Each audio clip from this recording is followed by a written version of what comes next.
peeps, what is up? Welcome back to my channel. I know your eyes are not playing tricks on you. This is a completely monochromatic spread. I am using no color for documenting day 10. And for day 10, I did 10 of 10, which is a project that my friend Shannon has been doing for this entire year, where you take 10 pictures to document your day. Amy Gretchen does 12 of 12, which is a similar project. And I did 10 of 10 the last 2 years in my December daily, and I really enjoyed it. So I did it again this year.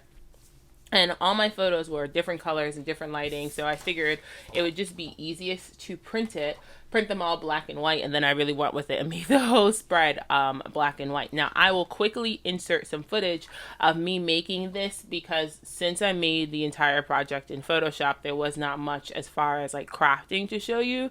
So I recorded a screen capture of me putting this layer template together, which I will insert right here. All right, friends, so I thought it would be helpful, since today's process is very small, I thought it would be helpful to show you how to use a layer template if you've never used one before. Now, Ali Edwards offers a hybrid class that is an excellent foundation if you've never used Photoshop, but I figured since I have it open and since I bought the template, I would show you what to do. Now, you can purchase the template I'm using from Ali's website. It's the 10 by 8 layer templates. If you just search layer templates on the website, you'll find it. Now, this is what this one's called right here. You can see it, Photo Collage Calendar Right. And this is what it looks like when you open it. And so it has 4 places for text, and then it has a folder here with all the squares that are designed for photos. Now, if you're new to hybrid, layer templates are going to be a great tool in your arsenal. Even if you're experienced with hybrid, layer templates are a great tool in your arsenal for doing photo collages, for adding text to stories, and they're super customizable. So I'm going to show you how I went from this to this is what mine looked like by the time I finished fussing with it, but this is what I started with. Now, you can leave the story. I just chose to delete all of these. So I'm just going to go ahead and do this, and I'm holding down the command key as I delete these. I'm going to right click and delete these layers. And yes, we will delete the selected layers because I didn't want the text in my story, but you could totally leave them there and, double click on this text box and then add your story. So you could do that. Double clicking on the text box should, highlight it so you can go ahead and change your text. But we're not here for the text. We're here to talk about photos. So what you do is you bring your photo in. So I have 3 photos across the top that I've already edited. So I'm going to select it. I'm going to hit Command C or Control C if you're on a PC. I will say that I'm using Photoshop Creative Cloud, and I'm working on a Mac. So my shortcuts are a little bit different than yours, but they all pretty much work the same. Now, to use a layer template, the thing that I find the easiest is to put my photo on top of the layer that I want it to go in. So I want this photo to go on top of this box here, which is the longer kind of horizontal box. So I put it there, and you're going to hit Command or Control T, depending on what system you're working on.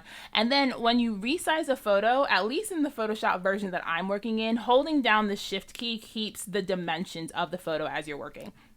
If you don't hold down the Shift key and then you try to resize things, things get a little wonky with the proportions. So I like to put it right over the box it's going to go in so I can kind of see where it's going to be, and then when I'm happy with the positioning of it, I put it there. Now, here's where layer templates get really fun, because you're going to create a clipping mask. Now, on a Mac, Command Option G makes the clipping mask, and you see it's in that shape.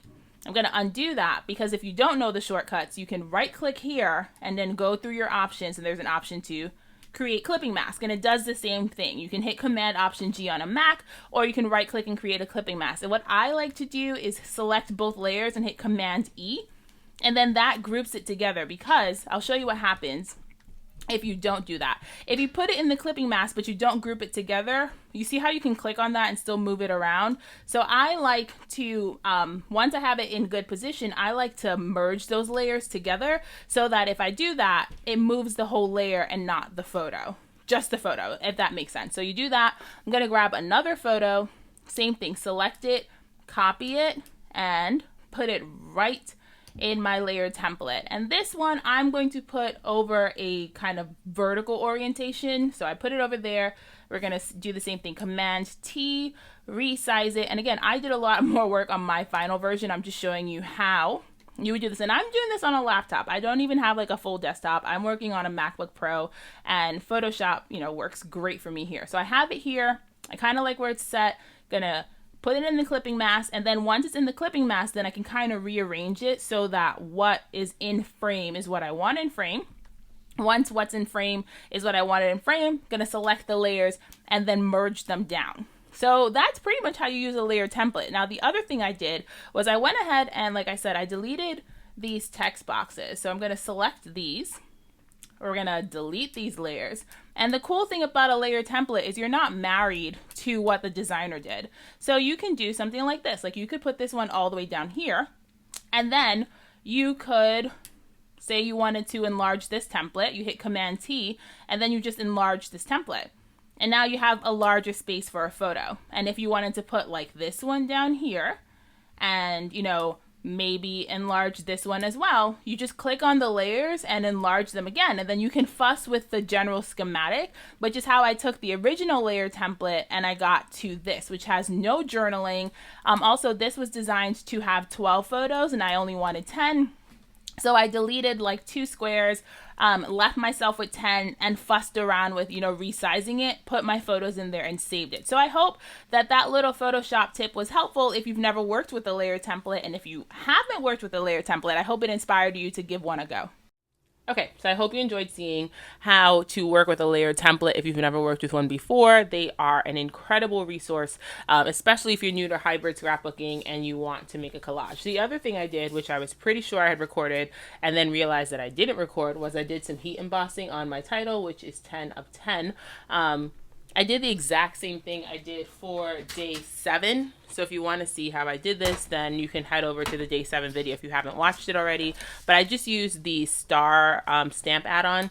And this time I used Ranger Gold Tinsel embossing powder because it's really sparkly. And I wanted the glitter aspect. And I made this cut file myself using Ali's digital stamps and yeah, that's it. Using Ali's digital stamps, and I cut it on black cardstock. There are a number of tutorials.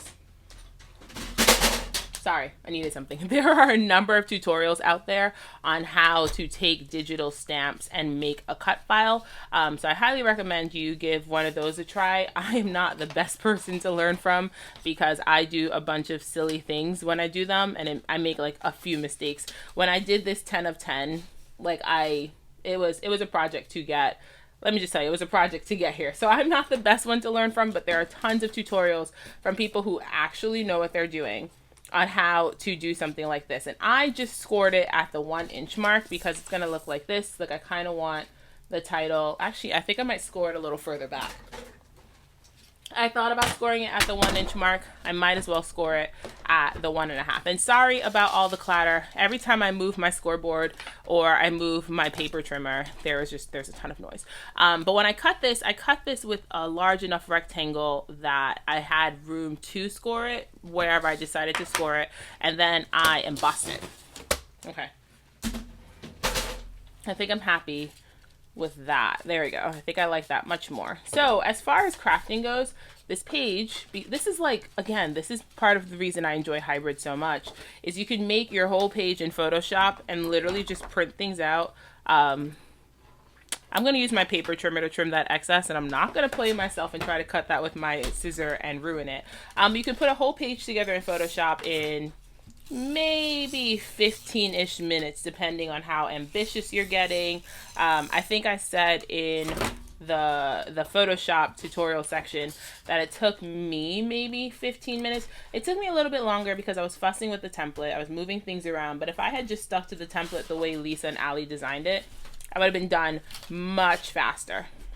And then this cut file itself probably took me another 15 minutes to put together, but the whole page was not, you know, hard or labor intensive to make. So that is that. I'm going to leave a stamp block, like I do all the time, on top of this to kind of help it take on the shape of what I want it to.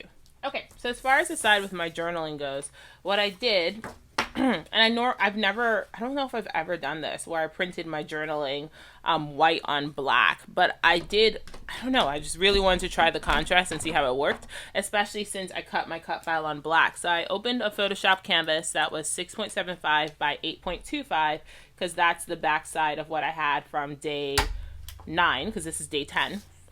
And then I put my journaling right on it, and my journaling is just a list style. It's the exact same prompt I did last year. Last year I did on the 10th day of Christmas. That's how I did my journaling, and so I did it exactly the same this year. This is not staying flat, so we're gonna have to wrestle with this. But I did my journaling from the exact same prompt. So on the 10th day of Christmas, my true love gave to me, and then made a list from my day. Now, it's not anything that Joshua gave me. I just like... Also, I did all that star embossing, and it's hidden. I just like that prompt. I like the way it sounds. It reminds me of the 12 Days of Christmas Christmas Carol, which is one of my favorite carols, so that's why I did it that way. And then the stamp that says Make More Joy is from the Joy Story Kit, which I believe was the December Story Kit last year. Either December Story Kit last year or the December Story Kit the year before. But it was a stamp that said Make More Joy, and it was kind of distressed, and so I took the... There's a journal card in that kit that really inspired this. There's a journal card in that kit that's white with the Make More Joy repeated in black, and I thought that was really cool. So I just took the stamp and repeated it in white and printed the whole thing using my photo printer. I did print this on matte presentation paper because I wanted to make sure that the black was super black. And so I thought it would make more sense to print this on matte presentation paper versus printing it on like the normal Nina Classic Crest Solar White cardstock that I normally use. But that's what I did. And now I'm going to go in and just add some rose gold. Now these are, we're mixing metallics here. Oh, I did staple a star on, which you guys saw me do. We're mixing metallics here, which I don't mind. So that's not the worst thing. And these are the number stickers that I think came in the main kit. So as I number it, I'll read you my list because that'll help me figure out where these numbers go. So I wrote, on the 10th day of Christmas, my true love gave to me a morning with a giant basket of fluff in my lap, 2 combs to help me process it, and an audiobook to keep me company. So that's 1. 2 is an Uber ride to work because I got too comfortable and didn't leave early enough to walk like I should. And the weather was ideal for walking today. Someday I will get it together. 3 is right here, and the pictures look like they're in order, but then they're not. 3 is an easy and gradual start to my morning where patients and surgeons were well behaved and there was no impending chaos. 4 is actually right next to number 3. 4 is... an iced tea from Starbucks to chase the giant coffee from Dunkin' Donuts. The days where we order Starbucks for delivery are my favorite. Some days I get a second coffee and essentially become a speed-walking tyrant. I enjoy those days more than my coworkers do. I'm not allowed to have a second cup of coffee at work, you guys. Bad things happen. Number 5 is a work lunch at my desk. So 5 is actually under my title, and I will put 5 over here. A work lunch at my desk. We are swamped heading into Christmas, and sometimes it feels like there aren't enough hours in the day to get our stuff done. Hence, lots and lots of work lunches. Number 6, which I would grab. Number 6 is a midday pick-me-up of Sour Bright Crawlers. It's been a long week. It really has been a long week. I'm very glad that the week is over. Number 7 is His Hand in Mine. So Joshua and I went for a walk last night. So it says His Hand in Mine as we went for an evening walk. The weather was still lovely, a balmy 50 degrees, and it was perfect for a walk together. The one I put, so I'll put the 7 up top. And it's just a picture of us holding hands. Number 8, time at my craft desk. I'm gonna grab my sticker. Time at my craft desk, even if what I was working on completely went out the window and I had to start it from scratch. It's the time making that matters and less the finished project. Yeah, I had a completely different idea for my 10 of 10 spread, and I started working on it. I was actually going to make a bunch of pockets, and I started working on it. It looked really busy. I didn't like it, and I was like, layer template time, keeping it nice and clean and easy, which is not me. Like, I really like this, but this is not something that I normally make, and I really want to challenge myself to do things that I wouldn't normally do, which is how I ended up with this. So number 9, a few whirls at my wheel. I'm applying 4 yarns onto one 16-ounce bobbin, and it is a beast. I have, my spinning wheel has 8-ounce bobbins and 16-ounce bobbins, and I've been applying 4 10-ounce yarns, no, 4 4-ounce yarns onto the same bobbin, which I've never done before. And it's a lot of fun, but it does mean that my bobbin is getting really heavy. And then number 10 was the perfect cup of tea, a mulled wine flavored tisane to end the day. And I took a picture of the door as I was opening my advent calendar. I had my tea last night right before bed. I'm working on this on the morning of the 11th. I had done a fair amount of it before I went to bed, but I was just really wiped. It's been a long week, and so I'm working on this the morning of the 11th, which is why I'm saying things like last night, even though I'm normally working on my stuff the day up. So that that is day 10. I'm going to put the stamp block on this again to kind of hold it down, but that's day 10. I love how that looks. I love how graphic and clean it is. Again, it is very outside of my wheelhouse, but I think that's fun. I think it's fun to try new things. That stamp block's going to drive me crazy. I think it's fun to try new things and do things that you wouldn't normally do. So I hope you enjoyed this. I hope you enjoyed seeing how I use that layered template in Photoshop, and it gave you some inspiration and some tips if you decide to attempt this of your own. And I will see you for day 11. So till next time, keep it crafty and have the very best day. I'll see you around. Bye for now.